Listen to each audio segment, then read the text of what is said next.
Mukesh correct ಇತ್ತೇಡ ಕ್ಯಾಂಟೀನ್ದಾಗಲೇ ಹೋಟೆಲ್ದಾಗಲೇ ಬ್ಯಾರೆ ನಿಜಿ ಅಂತ ಯಾಕಂದ್ರೆ ಅಷ್ಟು ಅಭಿಮಾನಿ ಬಳಗ ಅದು. ಮುಖೇಶ ಅನ್ನುವ ಕೋಣಗಳನ್ನು ಅತ್ಯಂತ ಹೆಚ್ಚು ಅಭಿಮಾನಿ ಸುಮಾರು 183ರಷ್ಟು ಬಹುಮಾನಗಳನ್ನು ಪಡೆದಂತಹ ಕೋಣ ಅದು. ಎಲ್ಲ ಕೋಣಗಳಿಗೆ ಪ್ರಚಾರ ಸಿಕ್ಕಿದೆ. ಇವತ್ತು ನಾವು ಮಿಯಾರ್ನ ಕಂಬಳದಲ್ಲಿ ಮುಖೇಶನ ಬಗ್ಗೆ ಒಂದು ಡಾಕ್ಯುಮೆಂಟ್ ಮಾಡಲಿಕ್ಕೆ ಪ್ರಯತ್ನ ಮಾಡ್ತಾ ಇದ್ವಿ. ನಿನ್ನೆಯಿಂದ ಸ್ವಲ್ಪ ಮಾಹಿತಿ ಎಲ್ಲ ಸಂಗ್ರಹ ಮಾಡಿದ್ದೇನೆ. Laser beam network system with electronic timings ಇದೆಲ್ಲ ಪ್ರಾರಂಭ ಮಾಡಿದ್ದು ಕೂಡ ಇಲ್ಲಿ. ಕಂಬಳ ಮಾಡಲಿಕ್ಕೆ 2 ಎಕರೆ 4 ಎಕರೆ ಜಾಗ ಸಾಕು, ಪಾರ್ಕಿಂಗ್ಗೆ 10 ಎಕರೆ ಸಾಕಾಗುವುದಿಲ್ಲ. ಬೇಕಾದಂತಹ ವ್ಯವಸ್ಥೆ ಮೊಬೈಲ್ ವ್ಯಾನ್ ಅನ್ನು ಕೂಡ ಕೊಡ್ತಾರೆ ಅವರು ಮನುಷ್ಯರಿಗೆ ಮತ್ತೆ ಜಾನುವಾರುಗಳಿಗೆ.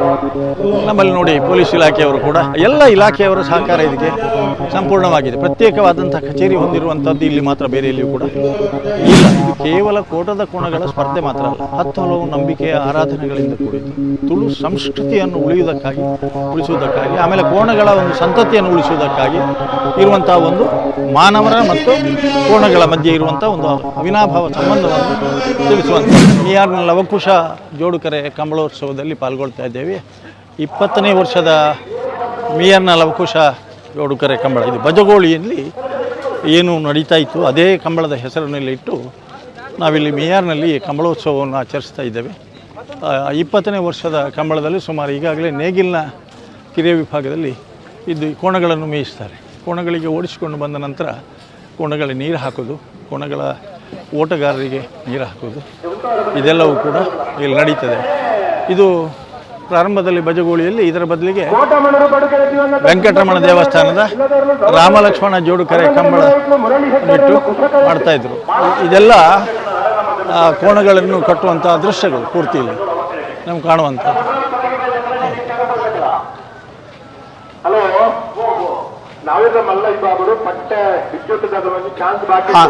ಇಲ್ಲಿ ನಾವು ನೋಡಿ, ಇಲ್ಲಿ ನಮ್ಮ ಇಬ್ಬರು ತೀರ್ಪುಗಾರರು ಬಲೆ ಬಲೆ ಬಲೆ ಬಲೆ ಬಲೆ ಬಲೆ ಬಲೆ ಇದು ಹೊಸ್ಮಾರ್ ಸತೀಶ್ ಅಂತೇಳಿ ಯುವ ಎಲ್ಲ ಪ್ರತಿಭೆಗಳು, ಓಟಗಾರರು ಮತ್ತು ತೀರ್ಪುಗಾರರಾಗಿ ಭಾಗವಹಿಸೋರು. ಅವರು ನಮ್ಮ ಶಾಂತಿರಾಜ್ ಜೈನ್ ಮಾತಿಬೆಟ್ಟು 1 ವರ್ಷ ಕಂಬಳ ಜೂನಿಯರ್ ವಿಭಾಗದಲ್ಲಿ ಚಾಂಪಿಯನ್ಶಿಪ್ ಪಡೆದವರು. ಇವರು ನಮ್ಮ ನಡಿಬೆಟ್ಟು ಸುದೀಪ್ ಹೆಗಡೆ ಅವರು ವಿದ್ಯಾವಂತರು, ಉದ್ಯೋಗದಲ್ಲಿ ಇರುವವರು, ಆದರೂ ಕೂಡ ನಮ್ಮ ಪ್ರಕಟಣೆಗಾರರಾಗಿ ಭಾಳ ಸಹಕರಿಸ್ತಾ ಇದ್ದಾರೆ. ನೀವು ಹೋಗಿ ಊಟ ಮಾಡಿ ಬನ್ನಿ. ಹಾಗೆ ಎಲ್ಲ ಜಾತ್ರೆಗೆ ಮುಂಚಿನ ದಿವಸ ಬಂದು ಕಟ್ತಾರೆ ಅವರೆಲ್ಲ. ಮತ್ತೆ ಸರ್ ಎಲ್ಲ ಸಂತೆಯವರು ಅಂದರೆ ಮುಂಚಿನ ದಿವಸ ಬಂದು ಅವರು ಜಾಗ 1 ವಾರದ ಮುಂಚೆ ರಿಸರ್ವ್ ಮಾಡಿರ್ತಾರೆ. ಈ ಗ್ರೌಂಡನ್ನು ಒಬ್ಬರು ವಹಿಸ್ಕೊಳ್ತಾರೆ, ಅವರ ಕೈಯಿಂದ ಈ ಸಂತೆಯವರು ವಹಿಸ್ಕೊಳ್ತಾರೆ. ಅವರಿಗೆ ಕಂಬಳ ಲೇಟ್ ಆದಷ್ಟು ಅವರಿಗೆ ಒಳ್ಳೆಯದು.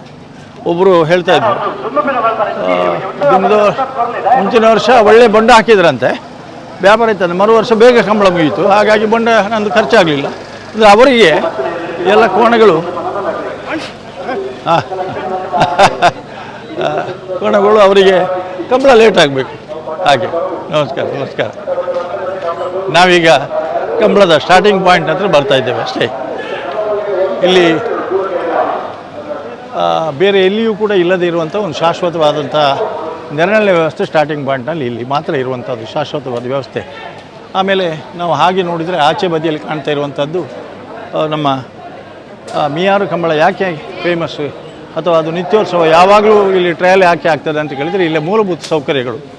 ಅಲ್ಲಿ ಸುನೀಲ್ ಕುಮಾರ್ ಅಧ್ಯಕ್ಷರಾಗಿದ್ದಂಥ ಅವಧಿಯಲ್ಲಿ ಶ್ರೀರಾಮುಲು ಕರ್ನಾಟಕ ಸರ್ಕಾರದ ಪ್ರವಾಸೋದ್ಯಮ ಸಚಿವರಾಗಿದ್ದಾಗ ಅವರನ್ನು ಇಲ್ಲಿ ಕರೆಸಿ 84 ಲಕ್ಷ ರೂಪಾಯಿ ವೆಚ್ಚದಲ್ಲಿ ಮೂಲಭೂತ ಸೌಕರ್ಯಗಳನ್ನು ಅವರೆಲ್ಲ ಒದಗಿಸಿಕೊಟ್ರು. ಆಮೇಲೆ ಈ ಬದಿಯಲ್ಲಿ ನಾವು ನೋಡುವಂಥ ಗ್ಯಾಲರಿ ಸನ್ಮಾನ್ಯ ವೀರಪ್ಪ ಮೊಯ್ಲಿ ಅವರು ಮುಖ್ಯಮಂತ್ರಿ ಆಗಿದ್ದವರು ಕೇಂದ್ರ ಸಚಿವರಾಗಿದ್ದಂಥ ಸಂದರ್ಭದಲ್ಲಿ ಸುಮಾರು BHEL ಮೂಲಕ 30-35 ಲಕ್ಷ ರೂಪಾಯಿ ವೆಚ್ಚದಲ್ಲಿ ಈ ಗ್ಯಾಲರಿಯನ್ನು ನಿರ್ಮಿಸಿ ಕೊಟ್ಟರು. ನಮಗೆ ಈ ಶಾಶ್ವತವಾದಂಥ ಈ ವ್ಯವಸ್ಥೆಗಳು ಭಾಳ ಮುಖ್ಯ. ಜನ ಎಷ್ಟು ಸುಖದಲ್ಲಿ ನೋಡ್ತಾರೆ ನೋಡಿ. ಎಲ್ಲದಕ್ಕೂ ಕೂಡ ಇಲ್ಲಿ ಪ್ರಾರಂಭದಿಂದ ಕೂಡ RK ರಾಮಕೃಷ್ಣ ಭಟ್ ಅವ್ರು ನೆನಪಿಸಲೇಬೇಕು. ಈಗ ಬಿಟ್ಟು ನೋಡಿ ಕೋಣಗಳನ್ನು ಬಿಟ್ಟಿದ್ದಾರೆ 2 ಕರೆಯಲ್ಲಿ. ಹಾಗೆ ನೋಡಿ ಒಂದು ಸಂತೆಯವರು ಈಗ ಏನಾಗಿದೆ ಅಂದರೆ ಕಂಬಳ 1-2 ದಿವಸ ಅಂತೇಳಿ ಅಂಗಡಿಯವರಿಗೆಲ್ಲೇ ಭಾರಿ ಖುಷಿ ಆಗ್ತಾ ಉಂಟು. ರಾತ್ರಿ ಹೊತ್ತು ಎಲ್ಲ ಪೆವಿಲಿಯನ್ ಫುಲ್ ಆಗ್ತದೆ. ಅದರೊಂದು ಇನ್ನೊಂದು ಲಾಭ ಏನು ಅಂದರೆ ಆಚೆ ಸೈಡ್ನಲ್ಲಿ ನೆರಳಿದೆ, ಕೋಣಗಳನ್ನೆಲ್ಲ ಕಟ್ಟಲಿಕ್ಕೆ ಅಲ್ಲಿ ಅವರೆಲ್ಲ ಅಡುಗೆ ಮಾಡ್ತಾರೆ ಕೋಣಗಳನ್ನು. ಕಟ್ತಾರೆ, ಎಲ್ಲ ವ್ಯವಸ್ಥೆಗಳನ್ನು ಅವರು ಮಾಡಿಕೊಳ್ತಾರೆ. ಅಲ್ಲಿ ನಮಗೆ ಮುಂದೆ ಕಾಣ್ತಾ ಇರುವಂಥದ್ದು ಎತ್ತರದ್ದು ಕರಾವಳಿ ಅಭಿವೃದ್ಧಿ ಪ್ರಾಧಿಕಾರದ ವತಿಯಿಂದ ಮಠ ರತ್ನಾಕರ ಹೆಗಡೆ ಅವರು ಅಧ್ಯಕ್ಷರಾಗಿದ್ದಾಗ 50 ಲಕ್ಷ ರೂಪಾಯಿ ಅದಕ್ಕೆ ಮಂಜೂರು ಮಾಡಿದ್ರು. ಅದು ಗ್ಯಾಲರಿ ಸಿಸ್ಟಮ್ನಲ್ಲಿ ಉಂಟು ನೋಡಿ. ಎದುರುಗಡೆ ಕಾಣ್ತಾ ಇದೆ ಯಜಮಾನರ ಚಾವಡಿ, ಬೇರೆ ಯಾವುದು ಕೂಡ ಇಲ್ಲ. ನಮ್ಮ ಶಾಸಕರು ಅವರ ಪ್ರದೇಶಾಭಿವೃದ್ಧಿ ನಿಧಿಯಿಂದ ಯಜಮಾನರ ಚಾವಡಿ, ಯಜಮಾನರಿಗೆ ವಿಶೇಷವಾಗಿ ಈ ವ್ಯವಸ್ಥೆಗಳೆಲ್ಲ ಬೇರೆ ಎಲ್ಲಿಯೂ ಇಲ್ಲ. ಆಮೇಲೆ ನಿತ್ಯ ಪ್ರಯೋಗದೊಟ್ಟಿಗೆ ನಮ್ಮ ಕಂಬಳ ಅಕಾಡೆಮಿ ಯುವಕರನ್ನು ತಯಾರು ಮಾಡುವಂಥ ಸಂದರ್ಭದಲ್ಲಿ ಅಕಾಡೆಮಿಗೆ ಅನೇಕ ರೀತಿಯಲ್ಲಿ ಪ್ರೋತ್ಸಾಹವನ್ನು ಕೊಟ್ಟದ್ದು ಈ ಮಿಯಾನ್ನ ಕಂಬಳ. ಜೀವನದಾಸ್ ಅಡ್ಡಿ ಅಂತ ಕಾರ್ಯಾಧ್ಯಕ್ಷರಾಗಿ, ನಾನು ಇದರ ಸಂಘಟನೆ ಕಾರ್ಯದರ್ಶಿಯಾಗಿ ನಾವು ಕೆಲಸ ಮಾಡ್ತಾಯಿದ್ದೇವೆ. ಬೇಕಾದಂಥ ವ್ಯವಸ್ಥೆಗಳನ್ನೆಲ್ಲ ಇಲ್ಲಿ ಮಾಡಿ ಕೊಟ್ಟಿದೆ. ಇಲ್ಲಿ ಎಲ್ಲವೂ ಕೂಡ ಪ್ರಥಮವೇ. ಯಾವುದು ಇಲ್ಲಿ laser beam network system with electronic timings ಇದೆಲ್ಲ ಪ್ರಾರಂಭ ಮಾಡಿದ್ದು ಕೂಡ ಇಲ್ಲಿ ನೋಡಿ. ಇವರು ನಮ್ಮ ಬಲಿಪುರ ಜೊತೆ ಕಾರ್ಯದರ್ಶಿಯಾಗಿ ಇದ್ದುಕೊಂಡು ಪಂಚಾಯತ್ ಸದಸ್ಯರು ಕೂಡ ಹಾಗೆ ಪರಿಚಯ ಮಾಡಿಕೊಡೋಣ ಬೇಗ. ಪಾರ್ಕಿಂಗಿನ ವ್ಯವಸ್ಥೆ ಸುಮಿತ್ ಶೆಟ್ಟಿ ಅವರು. ಆಮೇಲೆ ಯಾಕಂದರೆ ಒಂದು ಕಂಬಳ ಮಾಡಲಿಕ್ಕೆ 2 ಎಕರೆ 4 ಎಕರೆ ಜಾಗ ಸಾಕು, ಪಾರ್ಕಿಂಗಿಗೆ 10 ಎಕರೆ ಸಾಕಾಗೋದಿಲ್ಲ. ಅಷ್ಟು ಜನ ಬರ್ತಾರೆ ರಾತ್ರಿ ಹೊತ್ತಿನಲ್ಲೆಲ್ಲ. ಅವರು ಬಚ್ಚಂಗೆ ಅವರು 1 ವಾರ ಮುಂಚೆ ಬಂದು ನೋಡ್ತಾರೆ, ಒಂದು ಲಾರಿ ತಂದು ಅಲ್ಲಲ್ಲಿ ಆ್ಯಡ್ ಮಾಡ್ತಾರೆ. ಆಮೇಲೆ ಅವರಿಗೆ ಕಂಬಳ ತಡ ಆದಷ್ಟು ಒಳ್ಳೆಯದು, ಬಿಸಿಲು ಬಂದಷ್ಟು ಒಳ್ಳೆಯದು, ಚಳಿ ಕಮ್ಮಿ ಆಗಬೇಕು ಅವರಿಗೆ ಭಾರಿ ಖುಷಿ. ಒಬ್ಬರು ಹೇಳಿದ್ರಲ್ಲ ನನಗೆ, ಎಳ್ನೀರಿನವ್ರು ಹೇಳಿದರು ಮೊನ್ನೆ ಒಂದು ಕಡೆಯಲ್ಲಿ, ಎಂಗಲು ನಾವು ಮುಂಚಿನ ವರ್ಷ ಒಳ್ಳೆ ವ್ಯಾಪಾರ ಇತ್ತು, ಮರು ವರ್ಷ ನೀವು ಕಂಬಳ ಬೇಗ ಮುಗಿಸಿದ್ರಿ, ನಮಗೆ ಲಾಸ್ ಆಯಿತು ಅಂತ. ಅವರ ದೃಷ್ಟಿಯಲ್ಲಿ ಕಂಬಳ ಎಷ್ಟು ಉದ್ದ ಹೋದ್ರೆ ಅಷ್ಟು ಒಳ್ಳೆಯದು. ಅವರು ಮಾತಾಡೋ ಸ್ಟೈಲ್ ನೋಡಿದರೆ ಸಂತೆಗಾಗಿ ಕಂಬಳ ಅಂತ ಕಾಣ್ತದೆ. ಅಲ್ಲ, ಕಂಬಳಕ್ಕಾಗಿ ಸಂತೆಗಳಿರುವಂಥದ್ದು. ಅದು ವ್ಯಾಪಾರವೂ ಆಗಬೇಕು. ನೀರಾವರಿ ವ್ಯವಸ್ಥೆ, ಕೆರೆ ಪ್ರತ್ಯೇಕವಾಗಿ ಇಲ್ಲಿ ಗ್ಯಾಲರಿ, ಇದರ ಹಿಂದುಗಡೆಯಿಂದ ಕಟ್ಟಲಿಕ್ಕೆ. ಆಮೇಲೆ ಪ್ರತ್ಯೇಕವಾಗಿ ಮಹಿಳೆಯರಿಗೆ ಮತ್ತು ಪುರುಷರಿಗೆ ಶೌಚಾಲಯದ ವ್ಯವಸ್ಥೆ ಪ್ರತ್ಯೇಕವಾಗಿ ಉಂಟು. ಈ ಎಲ್ಲ ಅತಿ ಹೆಚ್ಚು ಮಹಿಳೆಯರು ಕುಟುಂಬ ಸಹಿತವಾಗಿ ಬಂದು ವೀಕ್ಷಣೆ ಮಾಡ್ತಾರೆ. ಅತಿ ಹೆಚ್ಚು ಕೋಣಗಳು ಕೂಡ ಭಾಗವಹಿಸೋದು ಇಲ್ಲಿಯೇ ಇತ್ತು. ಆ ಅತಿ ಕಡಿಮೆ ಅವಧಿಯಲ್ಲಿ ಕಂಬಳ ಮುಗಿಸುವಂಥ ಒಂದು ತಂಡ ಇಲ್ಲಿ ಇದೆ. ಹಾಗಾಗಿ ಮಿಯಾನ್ನ ಕಂಬಳಕ್ಕೆ ಇಲ್ಲಿ ಲೇಸರ್ ಬೀಮ್ ನೆಟ್ವರ್ಕ್ ಸಿಸ್ಟಮ್ ಕಂಡುಹುಡುಕಿದ್ದು ಇಲ್ಲಿ, ಎಲೆಕ್ಟ್ರಾನಿಕ್ ಟೈಮಿಂಗ್ಸ್ ಇಂಟ್ರೊಡ್ಯೂಸ್ ಮಾಡಿದ್ದು ಇಲ್ಲಿ. ಹಾಗೆ ಎಲ್ಲ ಪ್ರಥಮಗಳಿಗೆ ಅಷ್ಟು ಮಾತ್ರ ಅಲ್ಲ, ಕರ್ನಾಟಕ ಸರ್ಕಾರ ಕಳೆದ ಆಗಸ್ಟ್ 29ನೇ ತಾರೀಕಿಗೆ ಕಂಬಳವನ್ನು ಅಧಿಕೃತವಾಗಿ ಗ್ರಾಮೀಣ ಕ್ರೀಡೆ ಅಂತ ಘೋಷಣೆ ಮಾಡಿದ್ದು ಕೂಡ ಇದೇ ಕಂಬಳದಲ್ಲಿ. ಅಷ್ಟೇ ಅಲ್ಲ, ಈ ರಾಜ್ಯ ಮಟ್ಟದ ಕಂಬಳ ಅಂತ ಇದನ್ನು ಗ್ರಹಿಸಿಕೊಂಡು ಕಳೆದ ವರ್ಷ ರಾಜ್ಯ ಮಟ್ಟದಲ್ಲಿ ಮಾಡಿ ನಮಗೆ ಕರ್ನಾಟಕ ಸರ್ಕಾರದಿಂದ ಯುವಜನ ಇಲಾಖೆಯಿಂದ 30 ಲಕ್ಷ ರೂಪಾಯಿ ಅನುದಾನವೂ ಕೂಡ ವಿಶೇಷವಾಗಿ ಈ ಕಂಬಳಕ್ಕೆ ನಮಗೆ ದೊರಕಿದೆ. ಹಾಗೆ ಇಲ್ಲಿ ನೋಡಿ, ಪ್ರತ್ಯೇಕವಾಗಿ ಒಂದು ಯಾವ ಕಂಬಳದಲ್ಲಿಯೂ ಕೂಡ ಆಫೀಸ್ ಇಲ್ಲ, ಕಚೇರಿ ಇಲ್ಲ. ನಮ್ಮಲ್ಲಿ ಭಾಳ ಸುಂದರವಾದಂಥ ಒಂದು ಕಚೇರಿ ಇದೆ.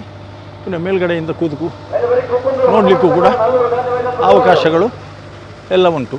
ಆಮೇಲೆ ನೋಡಿ, ಇಲ್ಲಿ ಮೆಡಿಕಲ್ ಏಡ್ ಇದೆ, ಆರೋಗ್ಯ ಇಲಾಖೆ. ಕಂಬಳ ನಮ್ಮ ಆರ್ ಅಶೋಕ್ ಅವರು ಆರೋಗ್ಯ ಮಂತ್ರಿಗಳಾಗಿದ್ದಂಥ ಸಂದರ್ಭದಲ್ಲಿ ಸರ್ಕಾರವೇ ಸತ್ವಲೆ ಕಳಿಸಿತು. ಆದರೆ ಸ್ಥಳೀಯವಾಗಿ ಕಂಬಳ ಮಾಡುವವರು ಅವರಿಗೆ ಇನ್ವಿಟೇಷನ್ ಮಾಡಿ ರಿಕ್ವೆಸ್ಟ್ ಮಾಡಬೇಕು. ಹಾಗೆ ಅದಕ್ಕೆ ಬೇಕಾದಂಥ ವ್ಯವಸ್ಥೆ, ಮೊಬೈಲ್ ವ್ಯಾನನ್ನು ಕೂಡ ಕೊಡ್ತಾರೆ ಅವರು, ಮನುಷ್ಯರಿಗೆ ಮತ್ತು ಜಾನುವಾರುಗಳಿಗೆ. ನಮ್ಮಲ್ಲಿ ನೋಡಿ, ಪೊಲೀಸ್ ಇಲಾಖೆಯವರು ಕೂಡ, ಎಲ್ಲ ಇಲಾಖೆಯವರ ಸಹಕಾರ ಇದಕ್ಕೆ ಸಂಪೂರ್ಣವಾಗಿದೆ. ಪ್ರತ್ಯೇಕವಾದಂಥ ಕಚೇರಿ ಹೊಂದಿರುವಂಥದ್ದು ಇಲ್ಲಿ ಮಾತ್ರ, ಬೇರೆ ಎಲ್ಲಿಯೂ ಕೂಡ ಇಲ್ಲ. ಹಾಗಾಗಿ ಮಿಯಾನ್ನ ಕಂಬಳಕ್ಕೆ ತನ್ನದೇ ಆದಂಥ ಅಸ್ತಿತ್ವ ಇದೆ. ಮತ್ತು ಇಲ್ಲಿ ಇದರ ದೇಖಭಾಲ್ ನೋಡಿಕೊಳ್ಳೋದು ಶ್ರೀಧರಾಚಾರಿ ಇದ್ದಾರೆ. ಅದನ್ನು ನೋಡಿಕೊಳ್ಳೋದ್ರಿಂದ ಒಳ್ಳೆ ರೀತಿಯಲ್ಲಿ ಪ್ರಾಯಶಃ ಅಮಾವಾಸ್ಯೆ ಸಂಕ್ರಮಣ ಬಿಟ್ಟರೆ ಬೇರೆ ಎಲ್ಲ ದಿನಗಳಲ್ಲಿಯೂ ಕೂಡ ಇಲ್ಲಿ ಟ್ರಯಲ್ಸ್ ನಡೀತದೆ. ಒಂದು ಹೊಸ ಪ್ರಯೋಗಗಳಿಗೆ ಆಧುನಿಕ ಸೌಕರ್ಯಗಳಿವು ಎಲ್ಲದಕ್ಕೂ ಕೂಡ. ಆದರೆ ಇವತ್ತು ಕೂಡ ಬೋರ್ಡ್ನಲ್ಲಿ ಇರೋದು ಕಾರ್ಕಳ ತಾಲೂಕು ಬೋರ್ಡು, ಪಂಚಾಯತ್ ಬೋರ್ಡು ಅಂತಲೇ ಇರುವಂಥದ್ದು. ಇದು ತಾಲೂಕು ಪಂಚಾಯತಿನ ವ್ಯಾಪ್ತಿಯಲ್ಲಿ ಇದೆ. ತಾಲೂಕು ಪಂಚಾಯತ್ ಒಂದು, ಸರ್ಕಾರ ಒಂದು ಅಂತ ಆಗಿಬಿಟ್ರೆ ಕೆಲವು ಸಲ ಸಂಘರ್ಷವು ಕೂಡ ನಡೀತದೆ. ಇಷ್ಟೆಲ್ಲ ಮೂಲಭೂತ ಸೌಕರ್ಯಗಳು ಮಾಡ್ತಾ ಇದ್ದಾಗ ತಾಲೂಕು ಪಂಚಾಯತ್ನವ್ರದ್ದು ನೋಟಿಸ್ ಬಂತು, ಯಾರ ಹತ್ರ ಕೇಳಿ ಮಾಡಿದರೆ ನಮ್ಮ ಜಾಗದಲ್ಲಿ ನೀವು. ಅಟ್ಟಳಿಗೆರೆ ಸ್ಟೇಜ್ ಅಂದರೆ ಕರಾವಳಿ ಅಭಿವೃದ್ಧಿ ಪ್ರಾಧಿಕಾರದ ವತಿಯಿಂದ ಇಲ್ಲಿ ಸಣ್ಣ ಒಂದು ಸ್ಟೇಜ್ ಇತ್ತು. ಅದು ಯಾಕೆ ಸಿಕ್ಕಿತ್ತು ಅಂದರೆ ಈ ಕಂಬಳ ಪ್ರಾರಂಭವಾದದ್ದೇ ಉಡುಪಿ ಜಿಲ್ಲೆಯ ಉತ್ಸವದ ಅಂಗವಾಗಿ ಪ್ರಾರಂಭವಾದ ಕಂಬಳ ಇದು. ಆಗ 2 ಲಕ್ಷ ರೂಪಾಯಿ ಆ ದಿನಗಳಲ್ಲಿ ನಮಗೆ ಸಿಕ್ಕಿತ್ತು. ಅದರಿಂದ ಒಂದು ಸಣ್ಣ ಸ್ಟೇಜ್ ಇಲ್ಲಿ ಮಾಡಿದ್ವಿ. ಈಗ ಕರಾವಳಿ ಅಭಿವೃದ್ಧಿ ಪ್ರಾಧಿಕಾರದವರಿಂದ 50 ಲಕ್ಷ ನಮಗೆ ಸಿಕ್ಕಿದ ಕಾರಣದಲ್ಲಿ ಮೊನ್ನೆ ನಮ್ಮ ಉದಯ ಕೋಟ್ಯಾನವರ ನೇತೃತ್ವದಲ್ಲಿ ಅದನ್ನೇ ಪ್ರತ್ಯೇಕವಾಗಿದ್ದು ಕೆಳಗಡೆ ಆಮೇಲೆ ಮೇಲ್ಗಡೆ ಕೂಡ ಕೂತು ನೋಡುವಂಥ ಅವಕಾಶ ಬೇರೆ ಎಲ್ಲಿಯೂ ಕೂಡ ಇಷ್ಟು ಸುಂದರವಾಗಿ ಕಾಣುವುದಿಲ್ಲ. ಆಮೇಲೆ 4 ಕಡೆಯೂ ಕೂಡ ಗೋಪುರಗಳಿದೆ. ಮೇಲ್ಗಡೆಯಿಂದ ಕೂತು ನೋಡೋದಕ್ಕೆ ಇಲ್ಲಿ 2 ಅಲ್ಲಿ 2 ಗೋಪುರಗಳಿವೆ. ಹಾಗಾಗಿ ಟಿ ವಿ ಮಾಧ್ಯಮದವರಿಗೆ ಮತ್ತೊಬ್ಬರಿಗೆ ಇನ್ನೊಬ್ಬರಿಗೆ ಎಲ್ಲ ಬೇಕಾದಷ್ಟು ಅವಕಾಶ ಸಿಗ್ತದೆ ಇಲ್ಲಿ ನಮಗೆ. ಮತ್ತು ಕಂಬಳ ಪ್ರಾರಂಭ ಆಗುವಾಗಲೇ ಒಲ್ತ ಬ್ಯಾಂಡ್ ತಗೊಳ್ಳಿಕ್ಕೆ ಮೂಡ್ಕೊಡಿ ಬಜ್ಪದ ನಮ್ಮ ಬ್ಯಾಂಡ್ನವರು ಭಾಳ ಮುಖ್ಯ. ಈ ಕಂಬಳಕ್ಕೆ ಬಂದರೆ ಬೇರೆ ಮದುವೆ ವಹಿಸ್ಕೊಳ್ಳುವಾಗಿಲ್ಲ ಅವರು, ಯಾಕೆಂದರೆ ಕಂಬಳ ಮುಗೀತದೆ ಹೇಗೆ ಅಂತ ಗೊತ್ತಿರೋದಿಲ್ಲ ಅವರಿಗೆ. ರಾತ್ರಿ ಇಡೀ ಬರ್ತಾರೆ. ಬಂದಾಗ ಅತಿಥಿಗಳಿಗೆ ಒಂದು ಸಲ ಬ್ಯಾಂಡ್ ಮೂಲಕ ಅವರನ್ನೆಲ್ಲ ಸ್ವಾಗತಿಸುವಂಥದ್ದು ಮತ್ತು ಅವರನ್ನು ಗೌರವಿಸುವಂಥದ್ದು ಇದೆಲ್ಲ ಭಾಳ ಮುಖ್ಯವಾದಂಥ ಅಂಶ. ಕೊಂಬಿನವರು ಇದ್ದಾರೆ, ಹಾಗೆ ಡೋಲ್ನವರು ಇರ್ತಾರೆ, ಕೊಳಲಿನವರು ಇರ್ತಾರೆ. ಇದು ಕಂಬಳ ಅಂತ ಹೇಳಿದರೆ ಇದು ಕೇವಲ ಕೋಟದ ಕೋಣಗಳ ಸ್ಪರ್ಧೆ ಮಾತ್ರ ಅಲ್ಲ, 10 ಹಲವು ನಂಬಿಕೆಯ ಆರಾಧನೆಗಳಿಂದ ಕೂಡಿದ್ದು ತುಳು ಸಂಸ್ಕೃತಿಯನ್ನು ಉಳಿಸುವುದಕ್ಕಾಗಿ ಆಮೇಲೆ ಕೋಣಗಳ ಒಂದು ಸಂತತಿಯನ್ನು ಉಳಿಸುವುದಕ್ಕಾಗಿ ಇರುವಂಥ ಒಂದು ಮಾನವರ ಮತ್ತು ಕೋಣಗಳ ಮಧ್ಯೆ ಇರುವಂಥ ಒಂದು ಅವಿನಾಭಾವ ಸಂಬಂಧವನ್ನು ತಿಳಿಸುವಂಥದ್ದು. ನಾವು ಸ್ವಲ್ಪ ಅಲ್ಲಿ ಅನೌನ್ಸ್ಮೆಂಟ್ನ ಹತ್ರ 1 ನಿಮಿಷ ಹೋಗುವಲ್ಲ ಹೋಯಾತ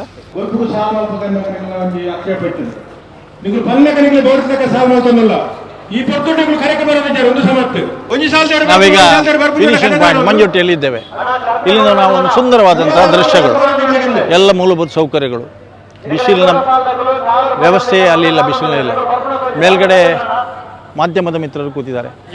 ಇವತ್ತು ಕೂಡ ಇಲ್ಲಿ ಕೂಡ ನಮ್ಮ ಕುಳ್ಳದವರು ಮತ್ತು ಬೇರೆ ಬೇರೆ ಚಾನೆಲ್ನವರು ಇಲ್ಲಿ ಬಂದು ದಾಖಲೀಕರಣ ಮಾಡಿ ಅದನ್ನು ಬೇರೆ ಬೇರೆ ಇದಕ್ಕೆ ರವಾನಿಸುವಂಥ ಸುಂದರವಾದಂಥ ಕೆಲಸವನ್ನು ಮಾಡ್ತಾ ಇದ್ದಾರೆ ಫಿನಿಶಿಂಗ್ ಪಾಯಿಂಟ್ನಲ್ಲಿ. ಆಮೇಲೆ ಕಮೆಂಟೇಟರ್ ಬಾಕ್ಸ್ನ ಹತ್ರ ಇದ್ದೇವೆ. ಇವರು ನಮ್ಮ ನಕರೆ ಆಂಟೋನಿ ಡಿಸೋಜ, ಇವರು ಉಪಾಧ್ಯಕ್ಷರಾಗಿದ್ದುಕೊಂಡು ಇದಕ್ಕೋಸ್ಕರ ಕೋಣಗಳನ್ನು ಕಟ್ಟಿದ್ದಾರೆ ಅವರು. ಆಮೇಲೆ ಇದರ ಮೇಲ್ವಿಸ್ತಾರವನ್ನು ನೋಡಿಕೊಂಡು ಉಪಾಧ್ಯಕ್ಷರಾಗಿ ಕೆಲಸ ಮಾಡ್ತಾ ಇದ್ದಾರೆ. ನಮ್ಮ ಕುಕ್ಕುಂದೂರು ರವೀಂದ್ರ ಕುಮಾರ್ ಇಲ್ಲಿ ಕೋಣಗಳ ಯಜಮಾನರು ಆಗಿದ್ದುಕೊಂಡು ದಾಖಲೆ ಮಾಡಿದವರು. ಇಡೀ ಕಂಬಳದ ಮೇಲುಸ್ತುವಾರಿಯನ್ನು ನೋಡುವವರು ಸಾಣೂರು ಸುಂದರ ಆಚಾರ್ಯರು ತಮ್ಮ ಕೋಗಾಚಾರ್ಯವರ ಮಗ. ಅವರು ಸ್ವತಃ ಕಂಬಳ ಕ್ಷೇತ್ರದಲ್ಲಿ ಅತ್ಯಂತ ಹಿರಿಯ ವ್ಯಕ್ತಿ ಇವತ್ತು ಯಾರು ಅಂತ ಕೇಳಿದರೆ ಸಾಣೂರು ಸುಂದರ ಆಚಾರ್ಯ ಅವರು. ಆವತ್ತಿನಿಂದ ಇವತ್ತಿನವರೆಗೂ ಕೂಡ ನಮ್ಮ ಕಂಬಳದಲ್ಲಿ ಕೋಣಗಳಿಂದ ಭಾಳ ನಿಷ್ಠೆಯನ್ನು ನೋಡ್ತಾರೆ. ನೀವು ಹಿಂದೆ ತಿರುಗಿ ನೋಡಿದರೆ ನಮ್ಮ ಕಾರ್ಕಳ ಜೀವನದಾಸ್ ಅಡ್ಡಿ ಅಂತ ಇದ್ದಾರೆ, ನಮ್ಮ ಅವರು ಅವರ ಹತ್ರವೇ ಕೇಳ್ಬೋದು ಕೆಲವರು. ನಮ್ಮ ಕಾರ್ಯಾಧ್ಯಕ್ಷರಾಗಿ ಅದರಲ್ಲಿಯೂ ನಿರಂತರವಾಗಿ ಇದನ್ನು ಆಯ್ಕೆ ಮಾಡೋ ಸಂದರ್ಭದಲ್ಲಿ ಅವರು ಮತ್ತು ನಾವು ಕಾರ್ನ ಲೈಟ್ ಹಾಕಿ ಇದನ್ನು ಆಯ್ಕೆ ಮಾಡಿದ್ದೆವು. ಆಗ ಪೂರ್ವ ಪಶ್ಚಿಮ ಇತ್ತು, ಉತ್ತರ ದಕ್ಷಿಣ ಅದನ್ನು ಮಾಡಿದೆವು. ಮುಖೇಶ ಅನ್ನುವ ಕೋಣಗಳನ್ನು ಅತ್ಯಂತ ಹೆಚ್ಚು ಅಭಿಮಾನಿ, ಸುಮಾರು 183 ಬಹುಮಾನಗಳನ್ನು ಪಡೆದಂತಹ ಕೋಣ ಅದು. ಎಲ್ಲ ಕೋಣಗಳಿಗೆ ಪ್ರಚಾರ ಸಿಕ್ಕಿದೆ. ಇವತ್ತು ನಾವು ಮಿಯಾರ್ನ ಕಂಬಳದಲ್ಲಿ ಮುಖೇಶನ ಬಗ್ಗೆ ಒಂದು ಡಾಕ್ಯುಮೆಂಟ್ ಮಾಡಲಿಕ್ಕೆ ಪ್ರಯತ್ನ ಮಾಡ್ತಾ ಇದ್ವಿ. ನಿನ್ನೆಯಿಂದ ಸ್ವಲ್ಪ ಮಾಹಿತಿಯೆಲ್ಲ ಸಂಗ್ರಹ ಮಾಡಿದ್ದೇನೆ. ಹಾಗಾಗಿ ಅತಿ ಹೆಚ್ಚು ಅಭಿಮಾನಿ ಇರುವಂಥದ್ದು. ಯಾಕಂದರೆ ನಾನು ಯಾವಾಗಲೂ ಹೇಳ್ತಾ ಉಂಟು, ಮುಖೇಶ ಕರೆಕ್ಟ್ ಇತ್ತೇಡ ಕ್ಯಾಂಟೀನ್ದಾಗಲೇ ಹೋಟೆಲ್ದಾಗಲೇ ಬ್ಯಾರಣಿಜಿ ಅಂತ. ಯಾಕಂದರೆ ಅಷ್ಟು ಅಭಿಮಾನಿ ಬಳಗ ಅದು ಹೊಂದಿರುವಂಥ ಕೋಣ. ಅಷ್ಟೇ ಅಲ್ಲ, ಹೋಟೆಲೆಲ್ಲ ಯಜಮಾನರಿಗೆ ಗೌರವವನ್ನು ತಂದುಕೊಟ್ಟಂಥ ಕೋಣ ಕೂಡ ಅದು. ನಮ್ಮ ಕಂಬಳದಲ್ಲಿ ಆವತ್ತಿನಿಂದ ಇವತ್ತಿನವರೆಗೂ ಕೂಡ ಅಡ್ಯಂತಯರೊಟ್ಟಿಗೆ ಇರ್ತಾರೆ. ಇವರು ಬಲಿಪುರ, ಇಲ್ಲೆಲ್ಲ ವಿದ್ಯಾನಂದ ಬರೋಣ. ಇವರು ರೆಂಜಾಳದ ಹೆಸರು ಹೇಳಿದ ತಕ್ಷಣ ಅವರಿಗೆ ಭಾರಿ ಖುಷಿ ಆಗೋದು. ಯಾಕಂದರೆ ರೆಂಜಾಳದಿಂದ ಭಾಳಷ್ಟು ಕೋಣಗಳು ಬಂದಿವೆ. ಒಂದೊಂದು ಕಂಬಳದಲ್ಲಿ ಫಸ್ಟ್ ಮೆಡಲ್ ಕೂಡ ಬಂದಿತ್ತು. ಅವರು ಪೋಸ್ಟ್ ಮಾಸ್ಟರ್ ಆಗಿದ್ದು, ಪೋಸ್ಟ್ ಆಫೀಸ್ನಲ್ಲಿ ಇದ್ದುಕೊಂಡು ಒಬ್ಬ ಈಗ ಬಡ್ಡಿಂಗ್ ಯುವ ಪ್ರಕಟಣೆಗಾರರಾಗಿ ನಮ್ಮ ಆಕರ್ಷಣೆ ಆಗಿ ಅವರಿದ್ದಾರೆ. ಹಾಗೆ ಯುವಕರಿಗೆಲ್ಲ ತರಬೇತಿ ನಡೀತಾ ಉಂಟು. ನಮ್ಮ ಕಟ್ಪಾಡಿ ಕಲ್ಲಾಪು ಶ್ರೀನಿವಾಸ ಭಟ್ರ ಮಗ ಇದು. ಕಟ್ಪಾಡಿಯ ಕಂಬಳವನ್ನು ಅತ್ಯಂತ ಅಚ್ಚುಕಟ್ಟಾಗಿ ಸುಧಾರಿಸ್ತಾ ಇದ್ದವರು ಅವರು. ಹಾಗಾಗಿ ಅವರಿಗೆ ನೂತನವಾಗಿ ಒಂದು ಆ್ಯಪ್ ತಯಾರು ಮಾಡಿ ಇಲ್ಲೇ ಪ್ರಿಂಟೌಟ್ ಎಲ್ಲ ಮಾಡಿ ಕೊಡುವಂಥ ಒಂದು ಪ್ರಯತ್ನವನ್ನು ಕೂಡ ಅವರು ಮಾಡ್ತಾ ಇದ್ದಾರೆ. ಕಕ್ಕೆ ಬದವು ದಿನೇಶ್ ಈಗ ನಮ್ಮೊಂದಿಗಿದ್ದಾರೆ. ಇವರೆಲ್ಲ ಮುಂದಿನ ಪೀಳಿಗೆ ಕಂಬಳವನ್ನು ಉಳಿಸುವಂಥ ಒಂದು ತಂಡ.